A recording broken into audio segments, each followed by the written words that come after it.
A very good afternoon, ladies and gentlemen, and welcome to the third session of our Making Headway webinar series.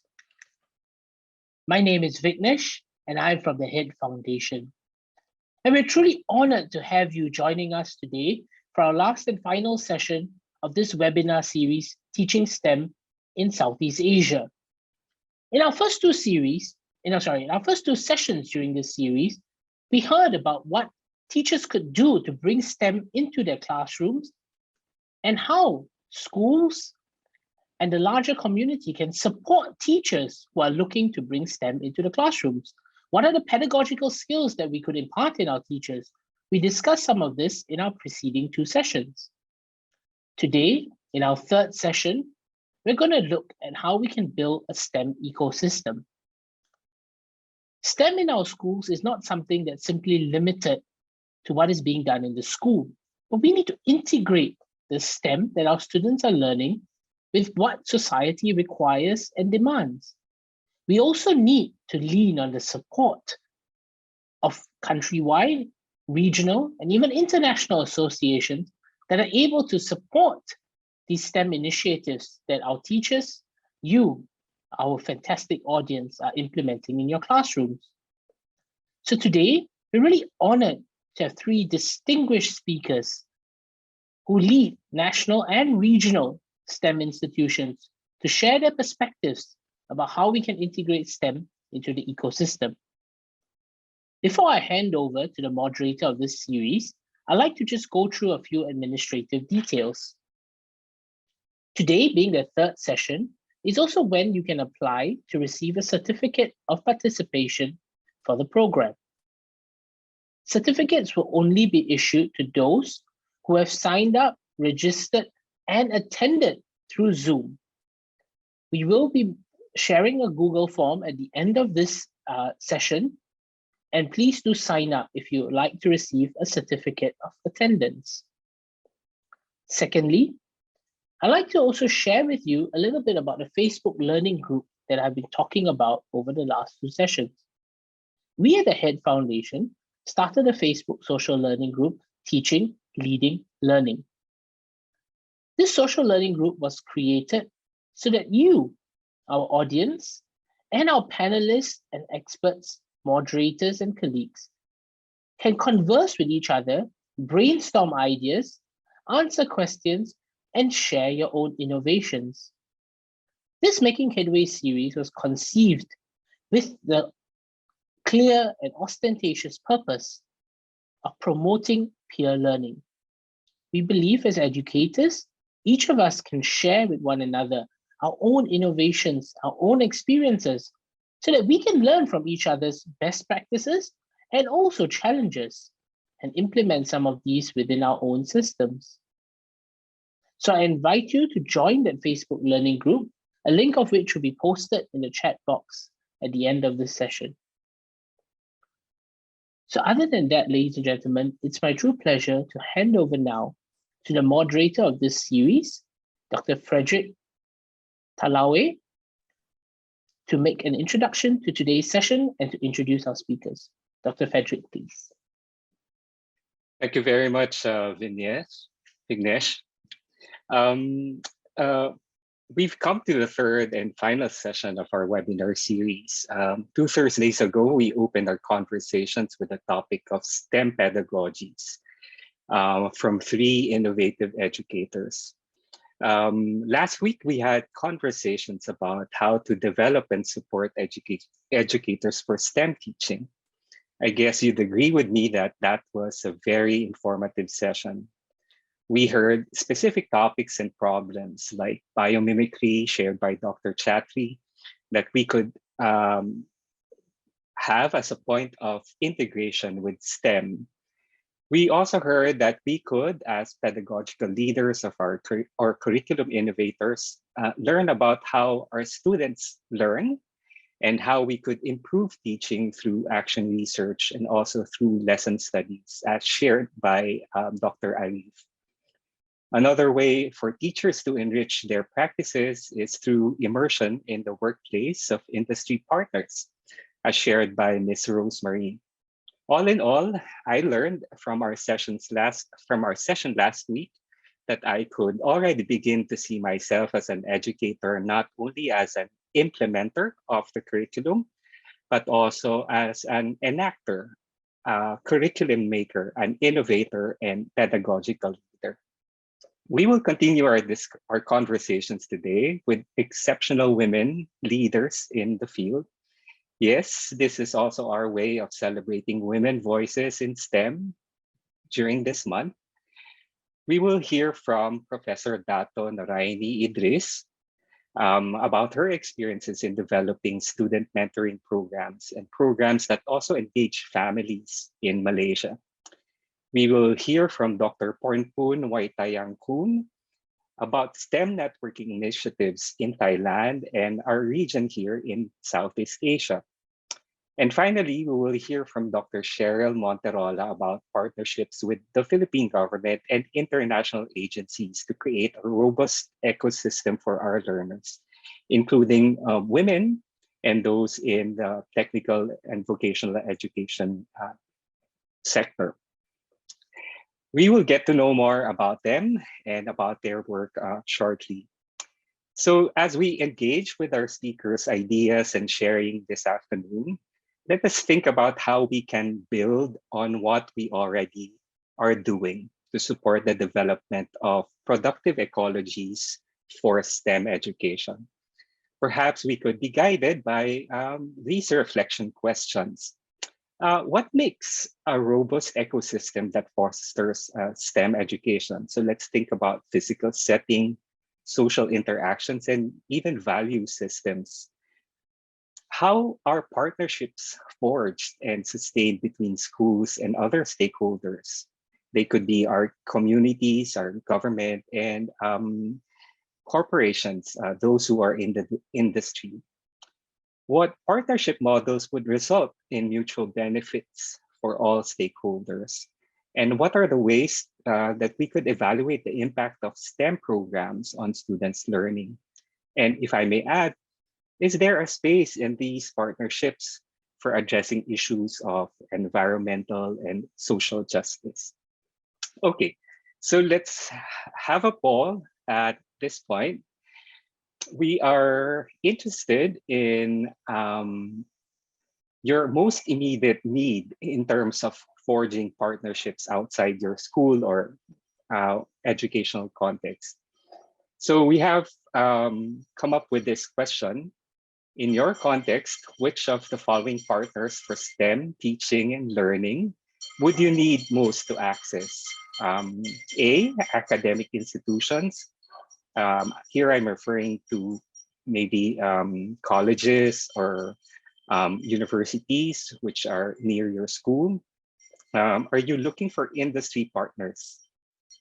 Yeah, so we have some corporations or companies which are also aligned with you in terms of your goals for STEM. Letter C, families and community-based organizations. We may include in this item, non-governmental organizations which form the link between the communities and schools. And then fourth, you have regional and international agencies. So I think it is important that for us to think of learning not just as confined in the schools, but learning as taking place across spaces and places and across time. So learning as connected from across formal, informal, and everyday contexts. Okay, so have you keyed in your response? Okay, I hope that you have already answered this question. We will come back to this during the Q&A. We will kick off our question and answer segment by looking at the results of this poll. Okay, thank you very much if you have already responded to this poll. Okay, talking about the Q&A, I'd like to encourage you to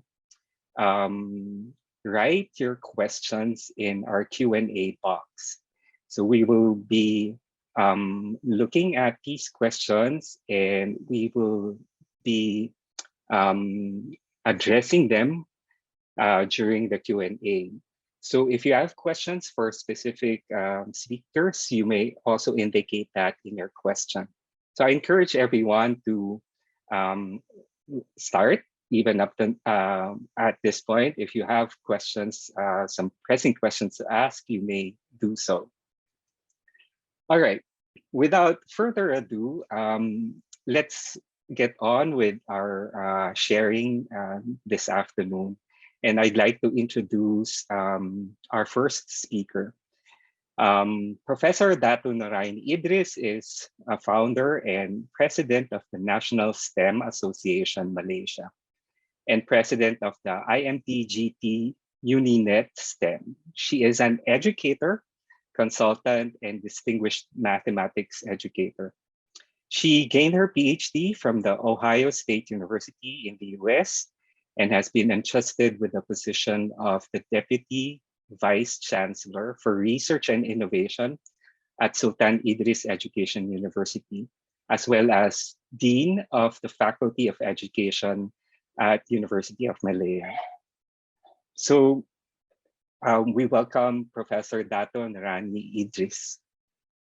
Thank you very much, Dr. Frederick, for the kind introduction. This afternoon, I will share about the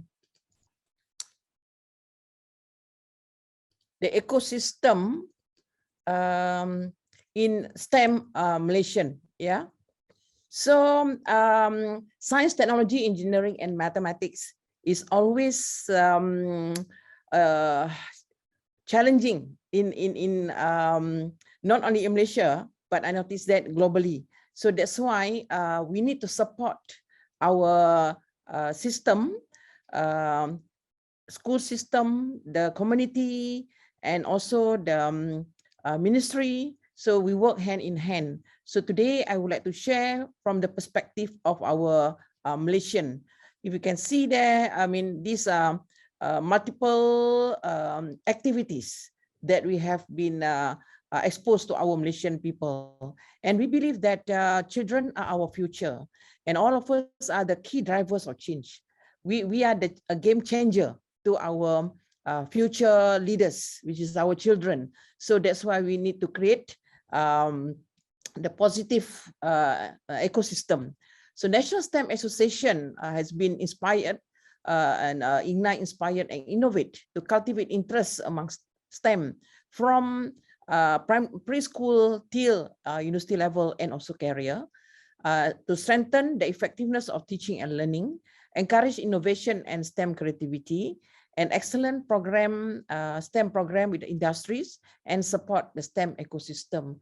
So today we always believe that STEM pipeline is from the cradle to the career, with the positive environment from the families and supported with the curriculum to develop STEM thinkers and incorporate technology, because we are in the 21st century and also we are in the 4th industrial revolution that need our children move with the digital era. And yes, I understand we are facing pandemic with the COVID since 2020, and until now we are slowly opening, but somehow or other there's several challenges during this pandemic, but we have to make sure that STEM intact. So that's why in Malaysia, our program, the big program that we conducted, we call it program Mentor Mentee, where it's conducted throughout the 14 states in Malaysia. The mentors is from 20 public universities and now involves about 5 from the private universities.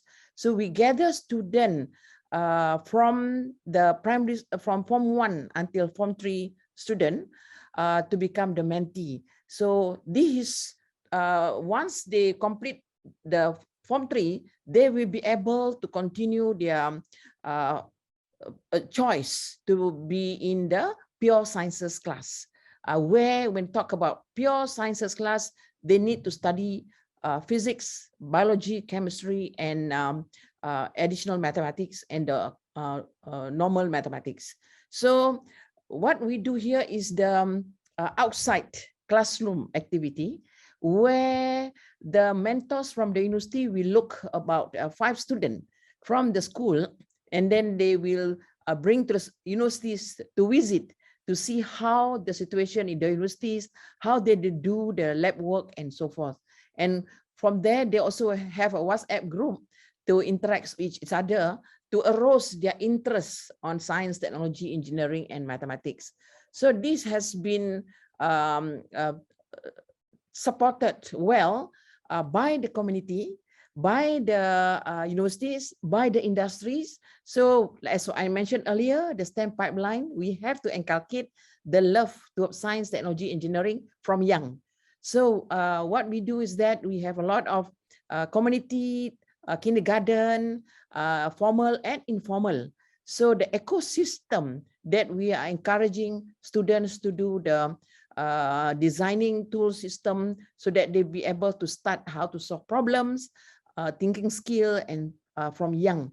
So with this ecosystem, we notice that the students really enjoy learning of science and mathematics with the hands-on, in their open field, with the helps also from their parents. And we also partnering with the industry. There are some industry install their equipment, their office in some of the polytechnic, in some of the school. Then they have a collaboration between students and also the industry. So this one also will open up their mind from the young one to see, oh, okay, I learned this chemistry, I'll be able to see it here. I learned the physics, the thermodynamic, I'll be able to see it in certain projects they conducted together. So this ecosystem has been successfully been conducted. Before 2020, we do it face-to-face, but then when pandemic, we do a lot online. Even though the sharing all this equipment, we might also ask them to get ready earlier before we do the workshop. All right. Besides the high technology, we also do not forget about use of recycled materials.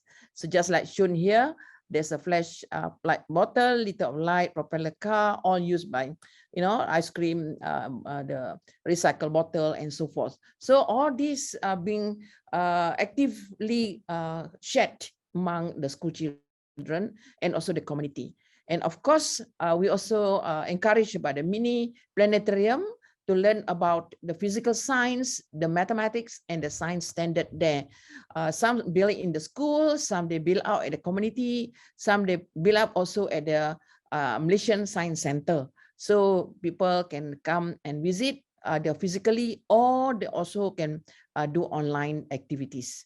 So there's a lot of ecosystem innovative through the project mentor mentoring, and the mentor mentoring, not only humans involvement, but Ministry of Education, Higher Education, and Ministry of Science Technology in Malaysia.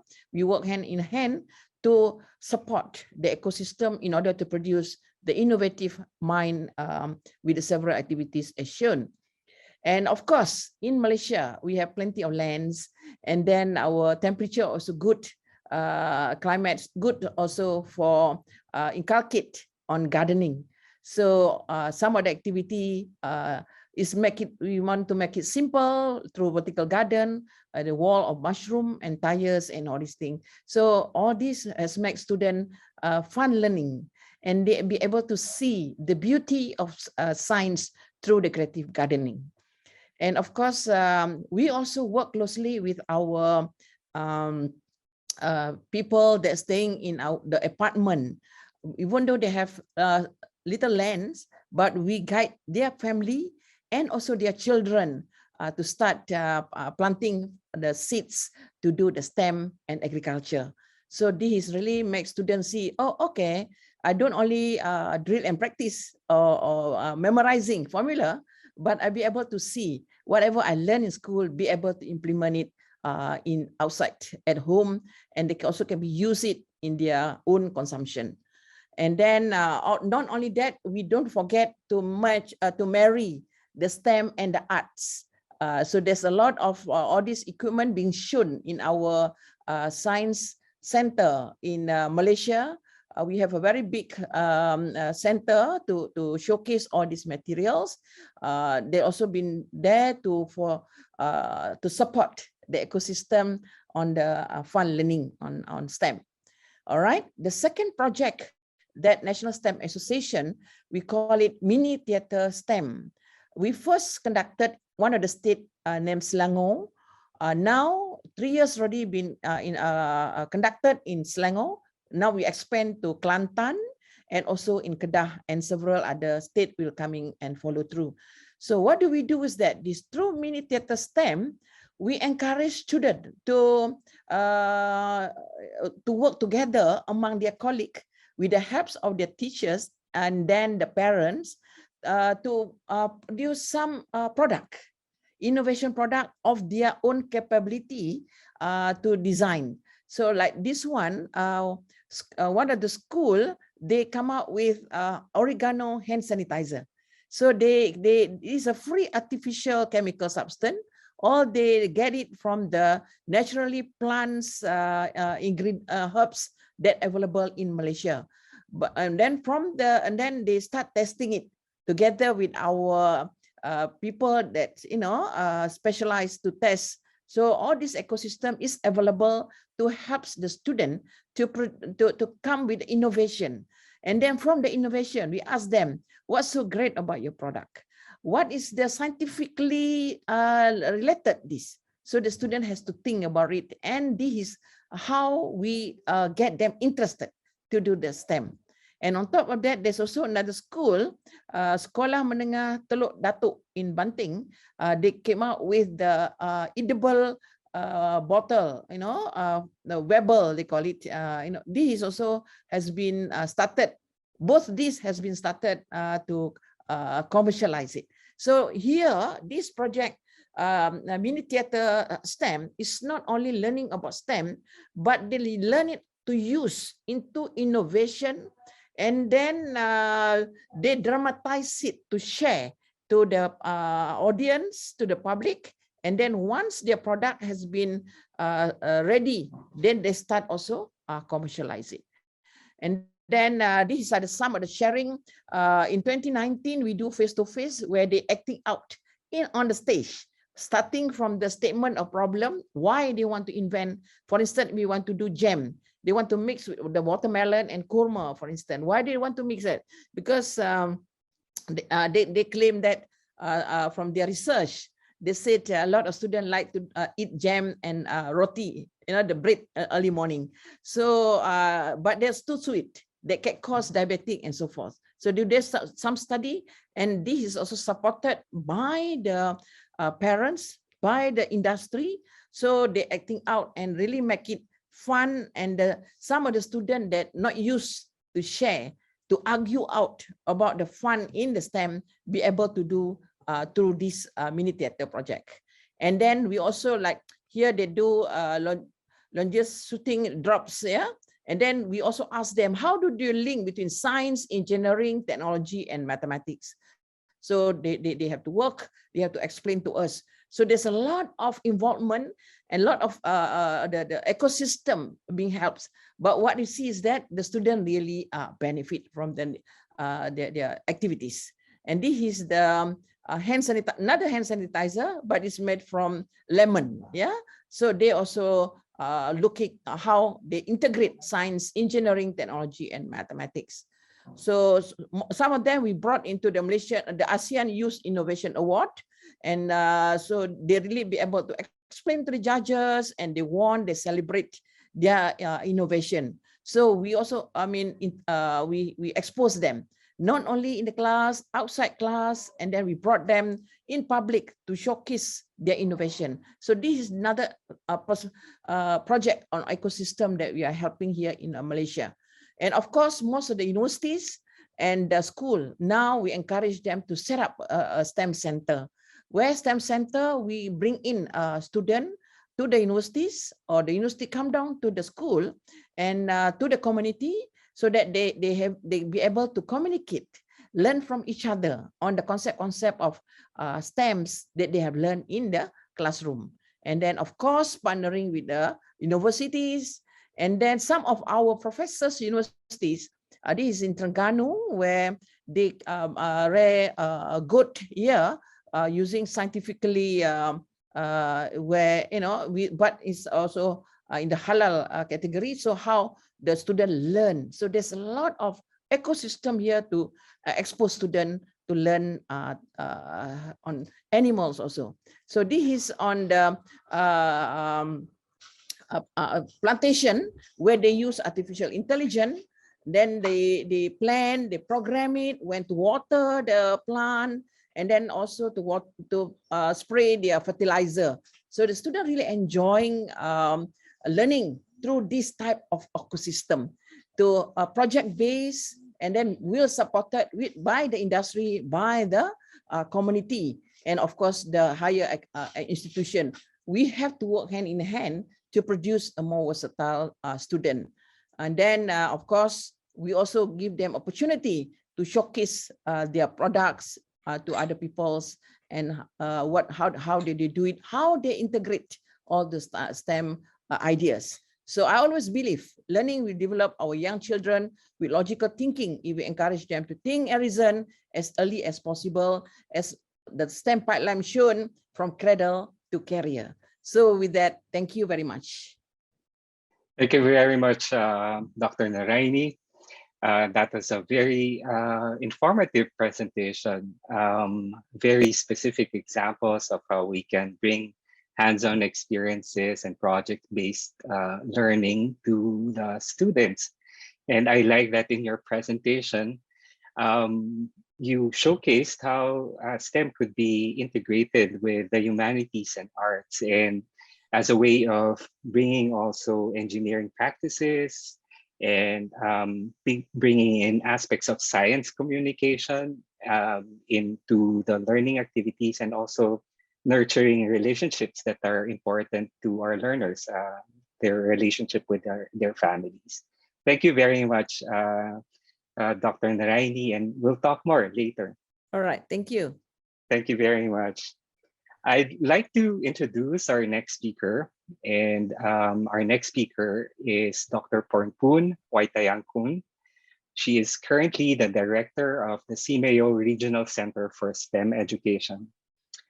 This center is newly established and is based in Bangkok, Thailand. She has been working with the National Institute for the Promotion of Teaching Science and Technology for 40 years, and has been involved with SMT education at all school grade levels. And she was also the president of ITSD from 2011 to 2019. Let me now pass the time to Dr. Pornpun. Thank you very much, Dr. Pornpun, for taking your time to share your experiences with us here.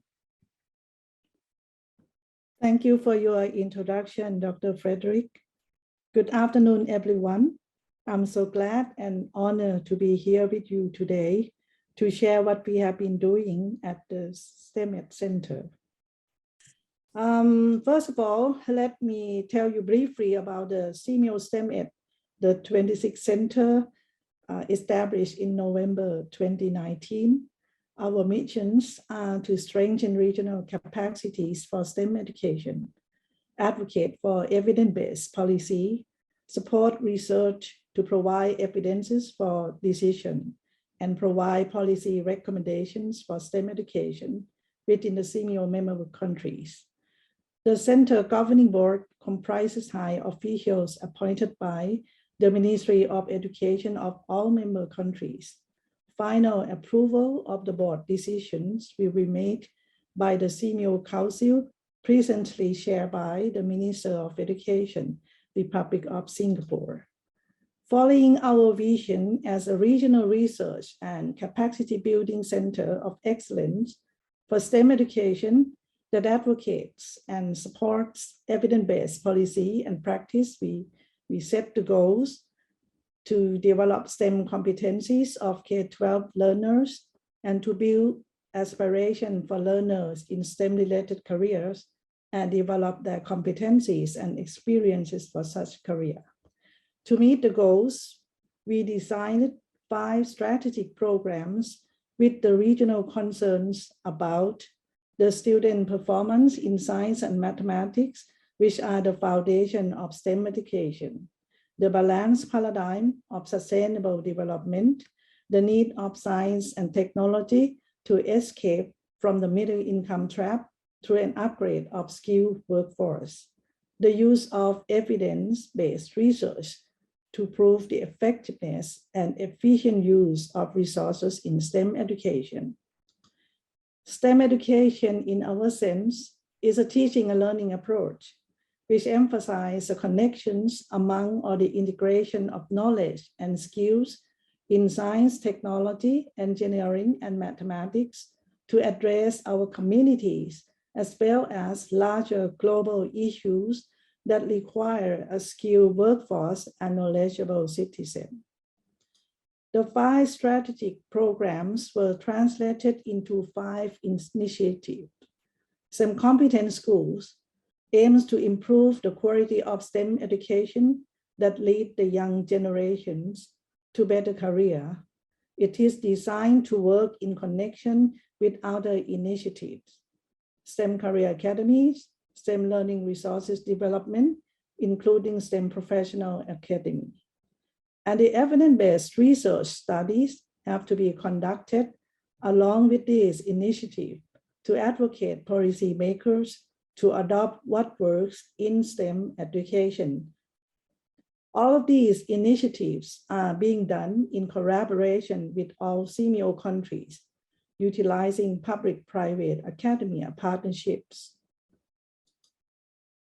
In developing STEM competent schools, we are working with the Singapore Marie STEM at NIE and Thailand Ministry of Education to improve STEM education in schools by developing competencies of school leaders and a team of teachers in STEM education in participating schools. By the end of this year, the best 10 schools will be selected as centers of excellence in STEM education. These 10 schools will facilitate and sustain knowledge creation, knowledge sharing, and professional development in STEM education. We are forming SEAMEO countries committee on developing a framework guideline for STEM competent schools, which demonstrate positive learning environment, good instructional practices, and participative school leadership in developing STEM competencies, STEM career readiness, skills, experiences, and global citizenship for students. We need to build capacity of the SEAMEO countries network to support the implementation of the framework by setting up the monitoring and support system with SEAMEO certification process, studying the STEM competent school effectiveness and its impact on teachers, instructional practices, and student outcomes, organizing policy roundtable on implications of the impact study at SEAMEO conference, and also mobilizing resources to scale up the effective programs in the region. We start STEM career academies in 4 areas: healthcare, health and wellness, smart agriculture, computing science, and STEM teaching professions. This project helps students connect academic subjects and their application to the world of work in a specific career pathway. The model includes curricula and instruction, career awareness and internships activities, professional development for teachers, leaders, and parents, skill assessment, certification, and employment. The center developed partnerships among employers, communities, and universities that will provide resources, adult mentors, and opportunities for students to engage in a career-related work and internships. In addition to the academic enrichment, career awareness, and occupational skills, the academies develop 21st century skills in order to prepare young adults for the ever-changing technology-oriented and innovative society. Let me share with you the center's experience in smart intensive farming. This program is organized as a small learning communities within 6 volunteer secondary schools in the northern part of the country. The intensive farming curriculum comprising 5 learning units: Foundation of Agriculture, Technology for Smart Farm, Engineering Designs Process, Business Management and Operations, Processing of Agricultural Products, are designed by the school principal and teachers in the participating schools, together with experts from the Agricultural Vocational College in the community. These learning units are blended in the school curriculum. Teachers were trained to implement the developed models in schools. Program offer the students school-based and work-based learning opportunities. The students receive work-based experiences as part of internships in the coffee farming business in the community. STEM learning resources development aims to create STEM online learning resources for educators based on sustainable development goals. The center partners with universities in the region and international experts in curriculum development in designing these online resources in the form of learning modules. STEM educators from pilot schools were trained in the use of inquiry-based learning, project-based learning, and the flipped classroom approach. The online learning modules will enable classroom teachers to help their students to develop 21st century skills such as critical thinking, problem solving, creativity, communications, and collaboration. These SDG models are being reviewed by a team of international experts and will be ready for the first launch in the region by the end of this year. Capacity building of educational personnel is another critical area in need of development by many SEAMEO member countries. Addressing the need involves personnel at multi-levels from policy leaders, educational administrators, school administrators, teachers, and educational supervisors. All need to enhance their capacity leaders in STEM education management. The center initiates STEM education professional academy to build the capacity of STEM education and personnel in the region by working in close partnership with teacher development institutions in Thailand and in the region. One is the development of teacher professional academy by designing a set of courses or curriculum modules that will prepare prospective STEM teachers to deliver high impact instruction practices in their classroom, as well as to be instructional leaders and build a culture of improvement in their schools. The other is the establishment of school leadership academy that will provide knowledge and skills for education leaders to enable them to help their staff provide quality STEM education by designing a set of courses or curriculum modules that will prepare prospective principals to be instructional leaders and build a culture of improvement in their schools. The center intends to make the What Works in Southeast Asia database a permanent feature of the center and support quality research on STEM practices and resources that work and populate the website with research findings. We established a working group of researchers in the region nominated by the SEAMEO member countries to implement this initiative and continue developing this researcher network, both at national and regional levels, on research methodology for practices in STEM education led by international experts. These experts will also provide consultation and technical support to help overcome challenges and ensure the quality of the research work. STEM education research findings and results will be presented by the researchers in the network to disseminate the information on the STEM practices and resources that work. Advocacy, partnerships, and communications are integral parts of the center mission.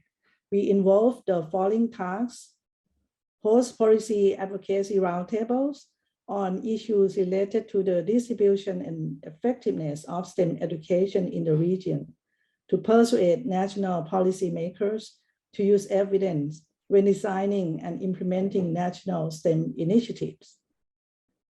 Establish public and private partnership networks across the region to build collaborative working partnerships with relevant stakeholders in STEM education to support project implementation and policy advocacy work by the center. The center implements ongoing communication and dissemination activities to our audiences using primarily online channels. You can access to our official websites using the center link. We have also online peer-reviewed journal, the Southeast Asian Journal of STEM Education, on our website, which will focus on what works in STEM education in Southeast Asia. Quality research reports and good practices in STEM education from around the world. I look forward to your contributions to our journal. I'm so proud to talk about the Southeast Asian STEM Education Fair and Expo to be held in 2023. The center will provide a public-private partnerships platform for Southeast Asian policymakers, educators, learners, and stakeholders from communities and industry across the region to create and support learning environments which engage young people in solving real-world problems in daily life or to address challenges faced by communities and industry. The event will be organized in Thailand on the 10th of March next year.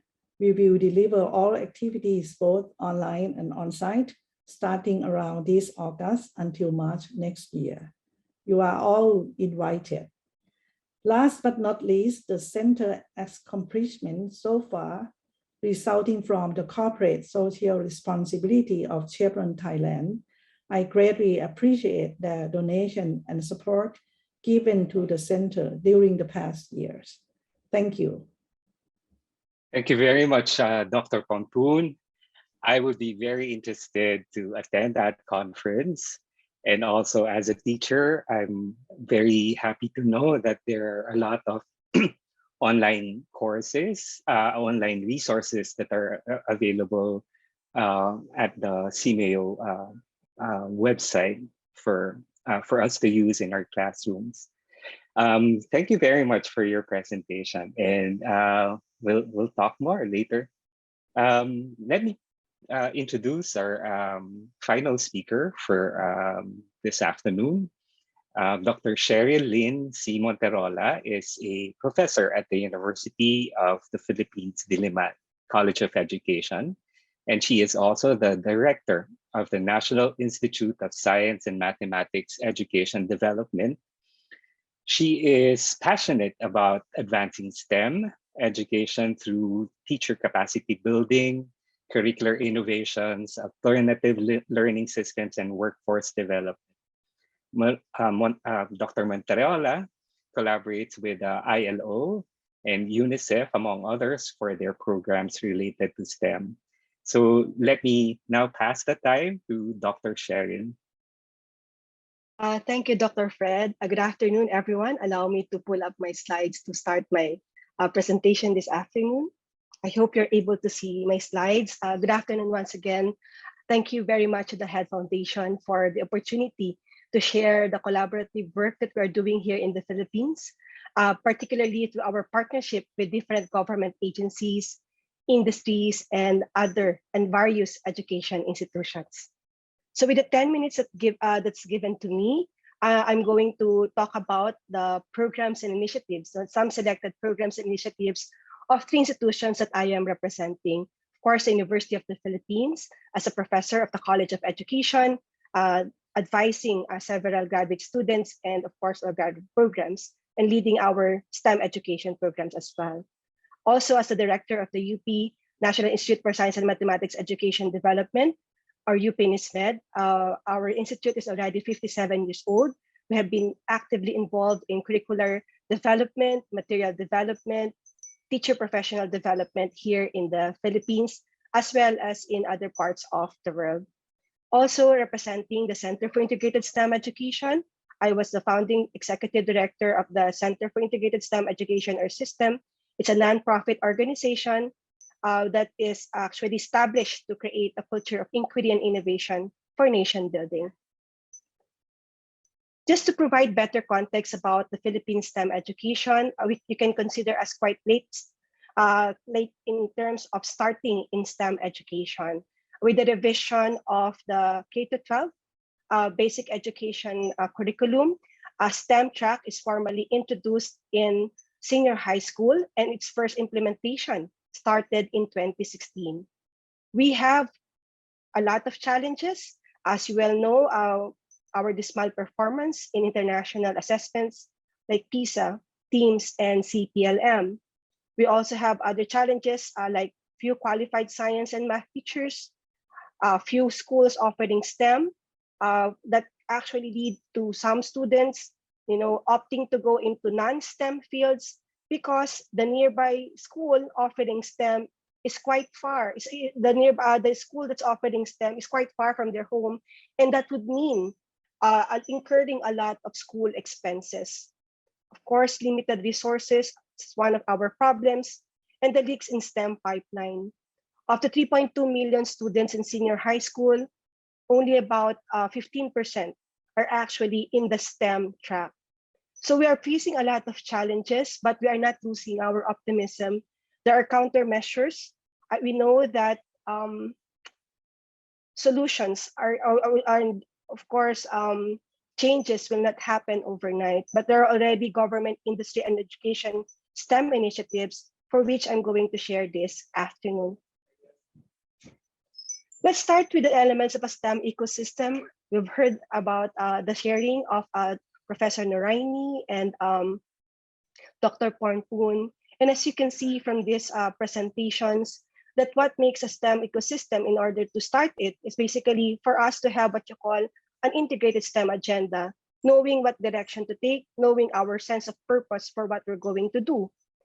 And we have to acknowledge also that STEM problems that for which now we want our learners to better learn STEM competencies are actual complex problems that cannot be solved with siloistic thinking. We need what you call a whole of ecosystem approach. We need to reach out. We need to harness the strengths and capabilities of other individuals and other institutions as well. Because problems are not, solved by a single solution or by, let's say, a single perspective. Normally, we need diversity, diverse perspectives, diverse ideas that when we put together as a coherent whole, we'll be able to solve a real world problem. But it's also important that as we deal and work with others, we have to understand the context and how we can come together. This shared vision for STEM would become more powerful. This synergy that we're harnessing would better enable everyone in the table to contribute in really solving problems related to STEM and STEM education in general. So let me talk about the different GIE initiatives that we have that actually demonstrate how partnerships can be fully harnessed in a STEM learning ecosystem.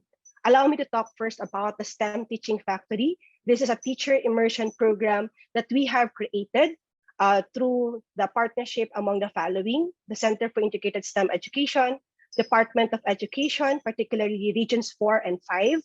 We have also the Unilab Foundation, Amherst Laboratories, and Belmont Laboratories, which are manufacturing plants. And we have the Unilab Pharma Academy. The teacher immersion program actually consisted of several components. There was this, during pre-pandemic, this was a face-to-face immersion program where teachers had the opportunity to go to a manufacturing plant, interact with engineers, analysts, researchers, and even technicians within the manufacturing plant. In the manufacturing plant, they were able to know more about industrial practices and some challenges encountered by our STEM professionals. They also did experiments using tools and equipment that are found in industrial practice. But we were mindful that though the experiments would have a counterpart, that's classroom ready. So we had what you call the STEM Teaching Factory Playbook, and it has a counterpart that's ready for classroom use. In the course of the entire program since 2019, we consistently received very high evaluation rating, as you can see here in the slide. During the pandemic, we successfully transitioned this program into a virtual immersion program. There's still what you call a tour of the manufacturing plant, but it's done virtual. There are still experiments and simulations. We use what you call Labster.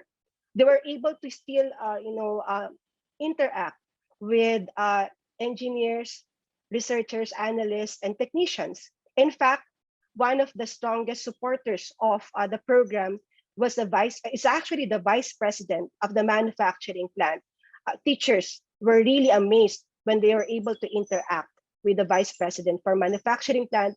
They learned from him, the actual need for STEM professionals and the world-class facilities that are already available in the Philippines. Another program that I'd like to talk about is the Integrated STEAM Innovation Program. A here stands for agriculture, and this program has several components. So like supportive ecosystem, because one of the principles or the guiding philosophies that we used for creating this program is that of supportive ecosystem, or it takes a village to raise a child. So we consulted local business owners, local government agencies, school leaders, community leaders in crafting what you call the STEAM Research and Innovation Agenda for senior high school. This program involved about 12 schools in Sorsogon. We worked closely with the division office. We worked with the different stakeholders to be able to carry out this program. We had several capacity building programs, not just for teachers, but also for the school leaders, because we believe that they are also instructional leaders. Also, part of emphasizing, the supportive ecosystem that's needed, we also organize what you call the STEM Talk for Family Awareness.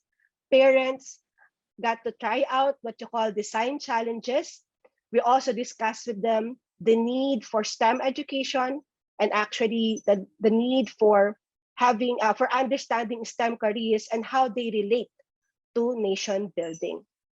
Part of this is also to integrate metacognitive design thinking in the senior high school program. So we created a year-long curriculum for them, and we were able to integrate this systematically during the entire school year. Part of this, the result of the program, is that we were able to generate 92 community responsive student projects. As you can see, they used design thinking, they used technology also, integrated technology in the solutions that they generated for community problems that they have identified. More importantly, through the program, teachers claimed that students really appreciated the role of STEM research and how it's actually connected to solving real-world problems such as their community problems.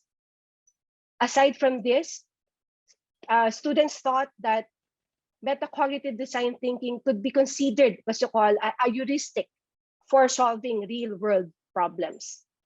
Also, we use what you call pre and post assessment. We use metrics for this, and we're able to see significant improvement in a lot of student lifelong skills, like resilience, growth mindset, work ethics, metacognitive awareness, critical thinking, as ICT skills, math skills, lit, science process skills. I'm glad to share that to date, currently, this program has expanded and implemented in other junior high schools and also other senior high schools beyond the scope of the initial project. Another initiative that I'd like to share with you is the STEM InteVet initiative, or the integration of STEM competencies in technical vocational education and training. This is in partnership with the International Labor Organization here in the Philippines. It's two programs, the Women in STEM for Workforce Development and the Skills for Prosperity program. Also, we are working with the Technical Education Skills Development Authority and of course, the University of the Philippines and the Center for Integrated STEM Education. Through this program, we trained 120 curriculum writers and 152 trainers.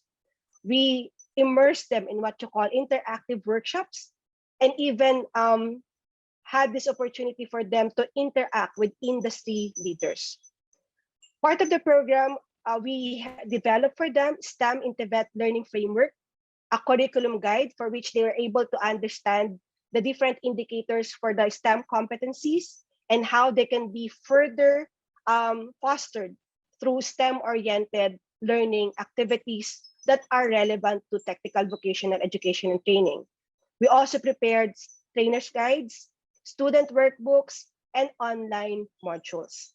So the program was implemented in several training qualifications: web development, electrical installation and maintenance, cookery, organic agri production, aquaculture, bread and pastry production, and computer system servicing.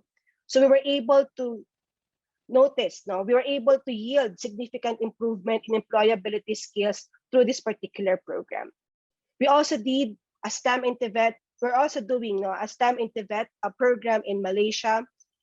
This is in collaboration with the International Labor Organization, the Skills for Prosperity program, University Malaya, and the British High Commission Kuala Lumpur. So the purpose is really to improve the quality, inclusiveness, relevance, and cost effectiveness of training and skills development in Malaysia, particularly focusing on the integration of STEM-related generic skills in TVET, focusing on construction and food processing, developing a taxonomy of STEM-related generic skills relevant to the Malaysian context, developing curriculum guides, trainer session plans, teaching and assessment materials. And we're also doing stakeholder engagement activities. We're working with Professor Noraini for this, involving government agencies, industries, national STEM movement, and technical vocational institutions. So we're also set to conduct capacity building activities for TVET trainers. So in all of this, you can see that there are a lot of collaborations. And finally, to end the different initiatives that I'm talking about, I'd also like to present the different initiatives of UP NISMED. We're working with several institutions. We're doing STEM career guidebook for students, parents, and guidance counselors, material science and 3D printing curriculum in STEM education with the Advanced Manufacturing Center here and the Philippine American Academy for Science and Engineering and Department of Education. We are also a co-organizer of the National STEM Bee through the STEM Leadership Alliance Philippines. We also have a Kasama teachers community with about 6,000 teacher members. This is in partnership with Gokong Wei Brothers Foundation. We're also doing teacher training in partnership with Philippine Business for Social Progress, or PBSP, also with System through an accelerator fund. And recently, the International Labor Organization and Austrian Embassy Manila for our Women in STEAM Careers webinar series. So in all of these, what are our tips for creating a STEM ecosystem for our dear teacher participants who are here? Do not hesitate to reach out to other stakeholders in the learning ecosystem. Do not be too shy to ask. You will be able to find similar-minded individuals and institutions. And there is no such thing as a small project. What matters is its purpose and contribution to nation building. So cultivate a flourishing mindset. Do not give up if partnerships or collaborations do not go as expected. Treat them as learning opportunities. Work together and bounce back from setbacks. And never stop advancing STEM education. So I wish you very well in all the things and initiatives that you're thinking of for advancing STEM education in your different contexts. So please reach out to us through the following contact details. We'd be happy to work with you. Thank you very much and good afternoon. Thank you very much, Dr. Sheryl, for your sharing. I appreciate that the creation of the ecosystem, as you shared, is really very intentional. And there are many areas or sectors that are reached through the programs that you have described. Thank you very much for your sharing. Okay, I think it's time for us to have our other speakers, Dr. Pornpun and Dr. Noraini, to come on board and have a Q&A. And to start the Q&A, we have on the screen the result of the poll. So it seems, okay, that most of our participants in this afternoon session are looking for ways to partner with academic institutions. All right, and you can also see that the least among them would be families and community-based organizations. Okay, so perhaps we can talk about your insights about the results of this poll as a way of starting our conversation in this Q&A segment. I'll choose the industry just now. You know, even though it's ranked second in the pool, from the past experience in Malaysia, most of the school children, yes, they're excited to do well in their achievement in STEM, want to go to pursue their study at the university level. But what happens, we see after completed their university, some of them do not know what to do. Well, of course, if they're doing engineering, they will apply chemical engineering and so forth. If they are in the medicine, no problem. But if they are in the general science, like in physics, chemistry, science, they don't really see where they want to go, which industry they want to work with, And then so that's why what I see, we in Malaysia, the ecosystem now, we bring in the industry to be part of the support ecosystem to make sure that the flow from the preschool, primary school, secondary school, universities, and then they see what's next. Of course, they have to be talented in their research work, in their innovation, in their problem-solving skill, the STEM generic skill, But somehow or other, in order to strengthen the ecosystem of STEM, we have to bring in a lot of industry. Then because what happened in Malaysia, some of the industry do not want the graduates. I don't know, maybe Sheryl and Purul afterward can comment. They said that they don't have enough skill to be part of the industry. Yeah.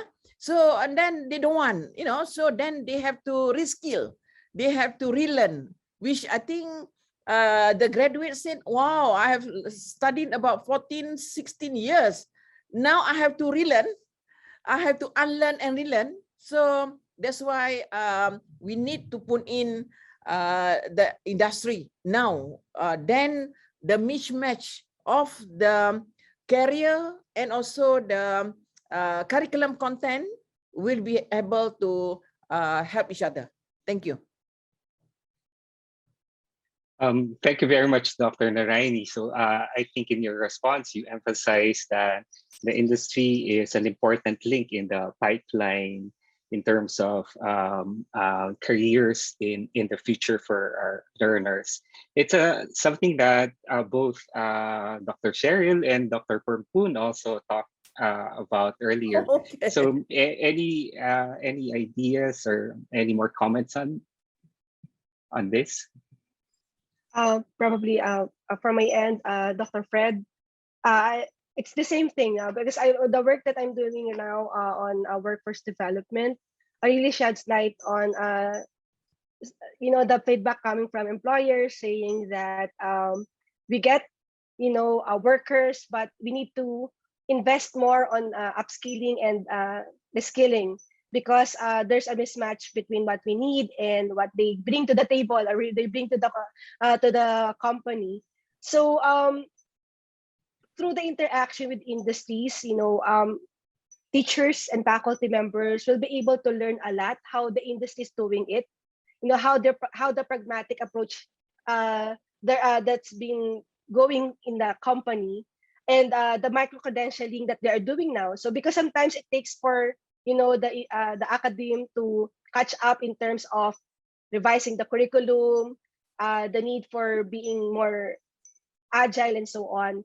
So we can learn a lot from interacting with industry, and in the same manner that the industry can actually also listen to us, so that it's a meeting of meeting halfway between industry and the academic sector, and just to also harness the strengths, as I was saying earlier, between these two sectors. Thank you. Thank you, Dr. Sheryl.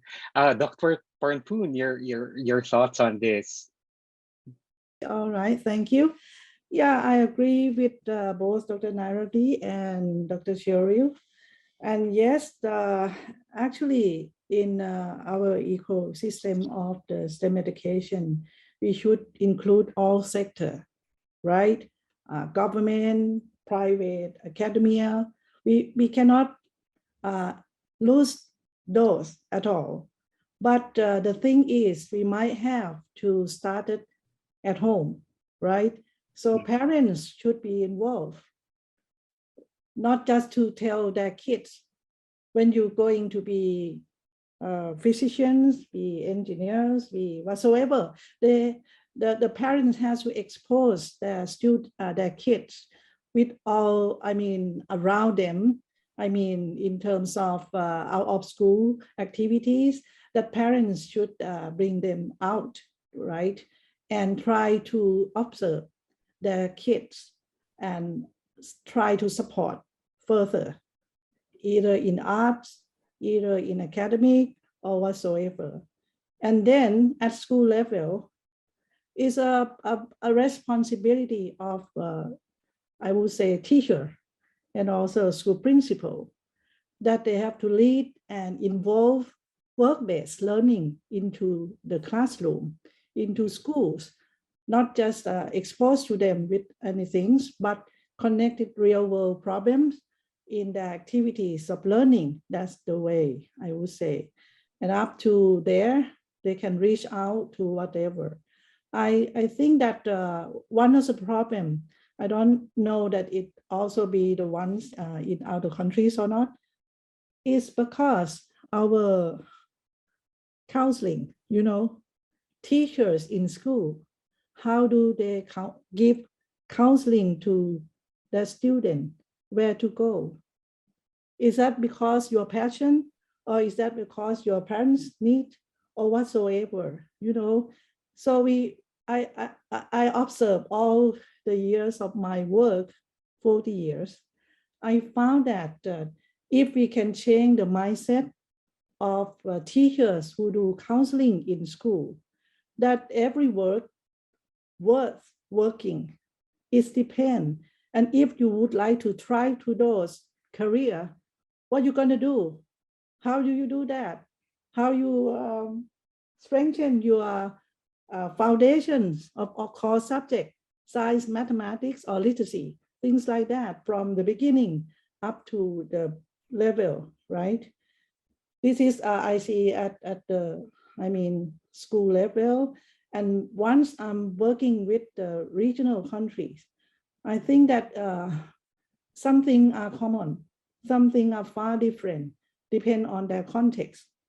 But our duty, my duty as the director of the center, I need to reach out to everyone, every sector, to help, to collaborate and partner with us, with all countries, to do the work as far as their moral purpose are complement with ours.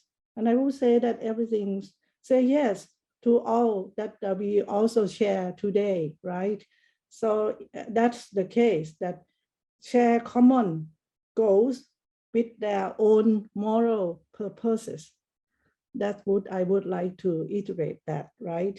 And anything that I would say that it would be easier as far as you would like to try to the same thing, try to even different ladders, I would say like that. Okay, all right. All right. Thank you very much, Dr. Pornpun, for your insights and many years of experience, drawing from your many years of experience. This discussion, the first question that we had is related to some of the questions that I found in the Q&A.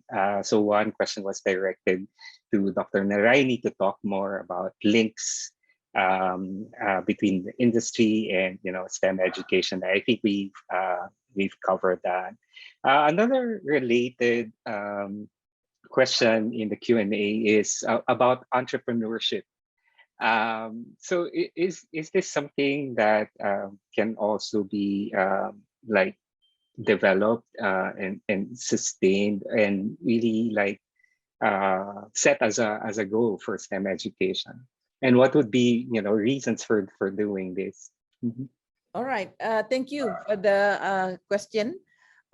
Yes, just to add in a bit, the collaboration between academia, schools, and industry, we also, under National STEM Association Malaysia, we organized STEM internship. Yes, university has that program, but under National STEM Association Malaysia also, we have to strengthen up about the link between the academia, the students, and the industry. So now, Ministry of Human Resource in Malaysia, under Talent Corp, we organize mentoring also, where the mentor is the industry, the mentee is the graduate student. So the ecosystem, the link, continuously process. Okay, about the entrepreneur, in Malaysia school curriculum, we did include now to train students while they study about the subject matter, like the languages, mathematics, science. We also inculcate the concept on the idea on this entrepreneur. Because why now? We know that every years or every evolution, industrial changes, the career type also change. Last time we used to have a camera that, you adjust the lens and then you snap the picture and then you only see the photo ready about the next day or 2 or 3 days later. But now we don't use that anymore. It's a different, with our iPhone, with our, handphone, we can have it immediately, and now we can also video it. So then the nature is different. So that's why now the uncertainty of industry to match with the program at the university level is very challenging now. So that's why we also introduce entrepreneur while they do their courses either at school level or at the university level. We encourage them to design some product innovation, their own ideas, and with the help from the counselors or from the guidance teachers or from the mathematics or science teachers, and work together and they pattern it. So that's why now we encourage students to start doing their social enterprise in a small scale. And then they learn about business model, and then they also learn about STEM there. And then they can, we encourage job creator. It's not only job seeker, because the job is unpredictable now. We don't know what's going to happen in 2030. We don't know what's happened in 2050. So this is why the concept of entrepreneur we are exposing now to the student. And then, but I think the idea on this entrepreneur also, the STEM generic that Prof. Sheryl was saying just now also, that we are working closely with ILO, where we want to inculcate the students' creativity, the student higher order thinking, and then how do they implement, what are the concepts they are learning. So there, this is where we believe the topic on the concept on the entrepreneur should be exposed from young. That's why now we started to see, even though they are in high school, some of them have selling their patent. They have designed some program or platform, and then they patent under their name, so they can sell it. But of course, they still continue their academic education. So I think we have seen that in Singapore itself. We have now in Malaysia we started, and I'm sure Philippines, Vietnam, and Thailand is slowly starting about the entrepreneurship. All right, thank you. Thank you, Dr. Noraini. Any comments from Dr. Sheryl and Dr. Pornpun? Yes, Dr. Fred. I think entrepreneurship is a great connection to has a greater connection to integrated STEM education. It's actually a host of skills being applied all together. Like you have your science concepts, of course, you have the technology because you have to communicate your product and so on, but also engineering and of course your knowledge of science would help a lot in product development, as mentioned by Professor Noraini. Mathematics skills you're going to need because of the costing. Of course, you have to project you have to consider the return of investment and all of that. So it's and of course, as you deal with failures as an entrepreneur, that's problem solving at its best, right? So I think we have to start young in terms of making young innovators and making them as also job creators. I want that term that was used by Dr. Noraini. We've seen it in Singapore. We've seen it in South Korea. The innovators are, the job creators, and of course, the entrepreneurs. So we look at a future of, young technopreneurs applying their integrated STEM skills into something that will generate a lot for the economy of the country. Thank you. Yeah, I'm thinking that I agree with both of Dr. Nardi and Sheryl, and I think that it's kind of value society. I mean, it's just like that. Okay, going to entrepreneur so early during the school years, it's just not that. They're supposed to climb up and do best in academic, right? So you can see that in science focused school, we found many students create very innovative projects. But for those, average student or under average or things like that, we hardly found those students to do something, that we wow. Actually, there are so many things that are many, I would say that at the classroom level that we might have to pay attention to all of them.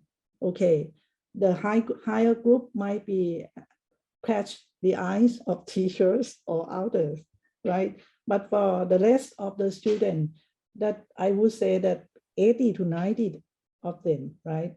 So I think that talking about working our career to these people, to the young people. I agree that we have to start as fast as we can, but how we can do that, right? So many tend to think that, okay, we focus on vocational education. Why not general education, right? They can start from there at the beginning as well, by the simulate of the real world problem that they can manipulate with health of the parents or whatsoever, or exposure to those kind of things as much as they can at school level, at home level, things like that. So I would like to pay more attention to the group of the students who can go there, up there by themselves, how we can inculcate them, how we can provide foundation for them to think, you know, numeracy is a must. They can do project if they know very little of mathematics, you know, they can think about that, or even reading. If we see from the PISA scale, we will agree that, okay, if we jump to those high school students or to the TVET, we say that, okay, they are low skill worker, right? We would like to up their skill to update with the change of the world. So I think that we might have to redefine the word STEM education at school level, right? That it should be for all students, not for the higher group, the 10% up in school, things like that. So we can develop, I mean, a quality workforce in, I mean, a number that could drive the country economy. But we have to have those kind of genius, you know, to do some innovative things. But for the rest, they have to work with quality, hands and head, right? So I think that it is most important as well. So when we talk about the competition of the project, usually in every stage, we got the project from that kind of student, I mean, the upper group. But how can we have the project from normal students who are exposed to normal situation, normal activities like family, right? In things like that. But I just would like to ask for friends to think about this and try to push the way for those group of the student, right? For the talent one, I don't think we have to use much effort. For the normal student, there's a lot of things to do in order to push STEM education in the learning activities, either at classroom level or whatsoever. Thank you. Thank you, Dr. Pornpun. And I think that's a very important idea that STEM should be inclusive. It is STEM for all. And I see Dr. Noraini and Dr. Sheryl, their hands raised. I think they really want to share. But perhaps we can do it a little briefly. We're running out of time, just for the interest of time. Thank you. Yeah, I just like to share with everyone the project mini theater that I shared just now. That one is meant for B40 in Malaysia, which is for the poor student, and didn't do well in their academic, like science and mathematics at first. But after they involved in our project mini theater, where they dramatize it, they invent some simple innovative products, then they started to learn. You know, we asked them, this jam is contain sugar. So what it can cause diabetic? We said. So how do you want to minimize? How many calories? So they go and learn, they go and think, and then they start talking. So that's why during the presentation on stage, a lot of teachers and parents cry to see. They said, "Hey, Dato, this student, they didn't hardly talk in my class. They never use technology. They never, be able to explain. But now, after a year, they change this thing." So yes, it's inclusive. the mentoring for everybody, for the good one and also for the weak one. But for mini theater, we focusing now is all the B40 in Malaysia category with a poor student that's they fail. Some of them they fail. So but because they learn fast through the hands-on activities. So I think we definitely we don't want to neglect all these the poor people, they're in school, the common, but we see it very effective. That's why now every state inviting us to conduct this project. We call it Mini Theater STEM. Thank you. Mini theater STEM, yes. Yes, Dr. Fred, I just want to also share the work that we are doing with alternative learning system, ALS learners, and also with young children, wherein we, the STEM there is actually, we emphasize more on the, what you call the hearts on, minds on, and hands on approach. Yes, we develop the thinking skills, but appropriate to the level, let's say, of the kids and also of our ALS learners. Never forgetting that we need to package it such that they have to understand it. It's in the kind of questions that will help, develop their critical thinking, decision-making skills, and creativity. Also with the young kids that we are dealing with and their parents, we prepared, simple materials for them, low-cost materials, so that even they will be able to understand that even, with simple things at home, they would be able to understand STEM concepts. They would be able to develop, a fun way of dealing with or learning more about science concepts. So I think in that way, we are also in the path towards, a more inclusive STEM education. Thank you. Thank you very much, Dr. Noraini and Dr. Sheryl, and Dr. Pornpun for initiating that conversation about inclusivity, because we might have the impression, or people are saying, that STEM is really only for furthering economic prosperity, economic development. But here we want to have a balance and see that from your experiences, there is also space there for addressing issues related to social justice and environmental justice. So I'm sorry we don't have more time to discuss. I would love to engage with you more, ask your ideas about some more questions, and we have other questions in the Q&A which we unfortunately cannot address anymore, but there is a space for us to continue our conversations through the Facebook page set up by the HEAD Foundation. And so let me thank you on behalf of the HEAD Foundation for your time, for your expertise, and for your generosity in sharing your experiences with us. This conversation that we had just now is really very, very important. Thank you very much, Dr. Sheryl, Dr. Noraini, and Dr. Pornpun. Thank you. Thank you. I think the discussion we are having now is really very important. It is important because we need to provide youth with varied and multiple ways of engaging with STEM. Students can take increasing levels of ownership of their own learning as they grow older, as they gain more experience, as they move from the spaces, across the spaces that we provide them to learn about STEM and to learn about their own country and culture. Okay.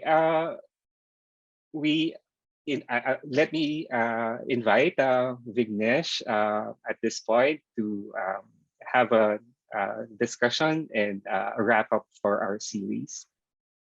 Thank you very much, Dr. Frederick. And I think it has been a very enlightening series, as you shared. I think it's been a great learning experience. I was scrolling through the questions, and I think some of the questions point to our thinking when we first conceptualized this series. We understood that STEM education is important. STEM education is necessary if we want to see our students today equipped with the skills that will make them competitive in the jobs that are likely to be available tomorrow. But beyond just the economic argument for STEM education, we also believe that the values that one learns through a STEM-based education are values that will help one be not just able to thrive in an economically volatile and often rapidly transforming environment, but also it would equip them with the skills, the dispositions, and importantly, even the empathy that is needed for one to be a contributive member of society. And one of the questions that was asked, I think at the end as I scrolled through was, how do we get about and how do we even start this? So I hope that through this series, we have been able to address some of those questions. And I think as a sort of launch off point for our quick discussion here and our wrap up, maybe I'll share my screen and look at the results of our surveys and hear your opinion on this, Dr. Frederick. In our first session, which we kicked off on the 10th of March, we asked our participants, what is most challenging to you in designing a STEM learning experience? And here, I think we were looking at, what is the goal, my goal in teaching STEM? And that was very lowly scored. And I took it as a very heartening response that very few people chose that option, because I think that showed that a lot of our audience, predominantly who are educators, knew what was the purpose of teaching STEM. But here is how do I integrate core ideas from various disciplines? So what were your thoughts on this? I think that was the most highly voted, right? How do I integrate core ideas? So what are your thoughts on this, Dr. Frederick? Most of our participants were thinking about practical concerns. And my thinking here is that it's a new pedagogy, it's a new way of teaching, and people are coming from experiences which may help, but they don't know how it may help. They can draw from their own experiences for teaching STEM. Integration is actually really very difficult. There are practical constraints. We had a discussion about this in the first session, and we asked the speakers for their suggestions, and they emphasize that collaboration is really the key, that you need to learn from the others who are comfortable and have a lot of experience teaching a particular discipline, and find ways really to synergize and to come up with learning activities that would highlight not only one discipline, but several disciplines. Thank you, Dr. Frederick. I think I do share with your opinion significantly on this point. I think, there are some real constraints that we did, our panelists did share with us during our first session. And you mentioned collaboration is key. I think that is an overriding factor, not just in STEM education, but any sort of education involved in innovation. We must work together. Now, looking at the second session, we asked the question, which is the most fruitful way for educators to learn new pedagogies for STEM teaching? I personally went dive right in and try it out in your classroom, but I was clearly in a huge minority. And here we said, attend seminars and trainings to learn theories first, practice new ideas with colleagues in small groups, watch demonstrations of the new approach. So before I ask your opinion, let me just share mine. Looking at this result, and one of the things that came across was, I think many of our audience members are still quite, see the value in formalized training. Yeah. Right? In a formalized training session, a seminar could provide, a training session could provide, but it's a very slim margin compared to the second choice, which is practicing new ideas with colleagues in small groups. And I think this is where that idea that it's experiential, you have to try it out to know whether it works, you have to try it with each other, learn from one another. And I think that was the part that came across. So I hope in future series, more and more we'll see that our audience members understand that the importance of learning from one another, from practicing and trying out new ideas with colleagues and friends, and that idea of experiential learning that must complement the sort of more structured and formal learning. But Dr. Frederick, I'd love to hear your perspectives on this. I agree with you. I actually chose for this question, dive right in and try it out. Because in my own practice, it's how I've tried to experiment on my teaching strategies. I think there is really kind of a reliance on or maybe a cautiousness among our teachers about doing something. They always think about like, am I doing this right? How should I approach this? And I think the collaboration with teachers really come in as a very important venue to talk about teaching innovations. Reflection, I think, is the key.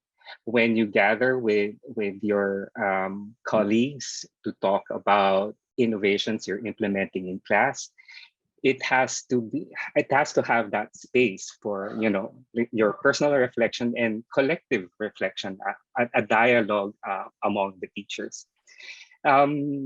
Teacher learning is kind of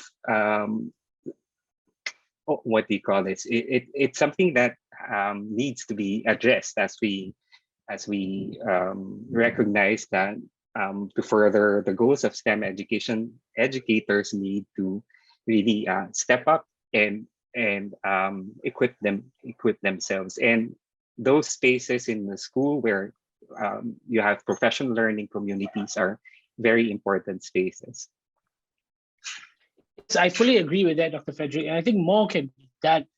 And I will talk more about this, but as you mentioned in your closing remarks, things like our Facebook Learning Group, we're really hoping to achieve that. We're hoping to provide a platform for learning, between educators. There is an opportunity for them to speak to one another. And importantly, in our case, what we are hoping to do is not just speak with each other in your own communities, but even across countries. Let me just try to wrap up our quick discussion by looking at our third, which is today's question. And the question that asks, in your context, which of the following partners for STEM learning, teaching, would you need most to access? And I think this was quite clear, academic institutions. And I think this once again goes to the traditional model of education, right? The domain expertise. The academic institutions provide the domain expertise. And when it comes to trying to innovate, trying to bring in STEM education, learning and teaching practices in your classrooms, we turn to the domain experts, to the academics.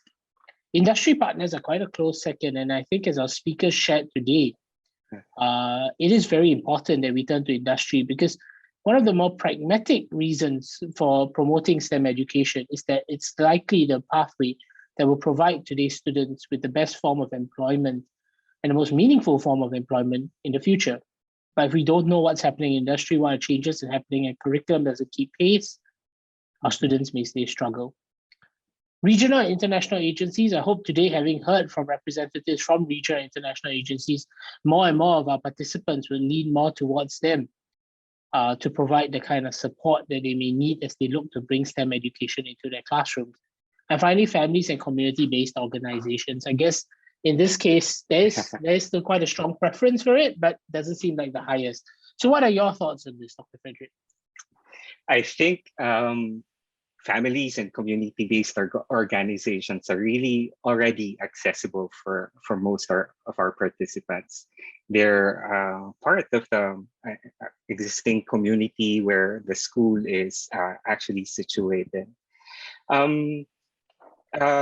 Again, I agree with you, Vignesh. The preference for having or drawing from resource persons who are based in the university or academic institutions would fit that traditional model of building partnerships outside the schools. And I think as we learn from our session today, industry partners are also important resources for developing this STEM ecosystem. Industry partners are quite difficult to access, I think.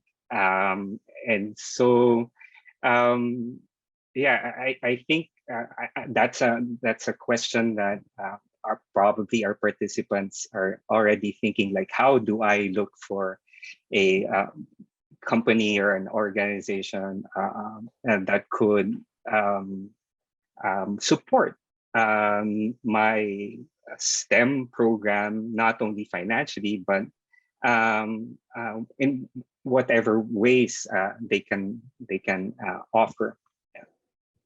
Yeah, and I think on that point, as we look to wrap up today's session, I hope, excuse me, that more and more of our participants look towards the regional and international agencies to not just for them to be support and knowledge hub, but also as a broker for them to bring the industry partners to the conversation.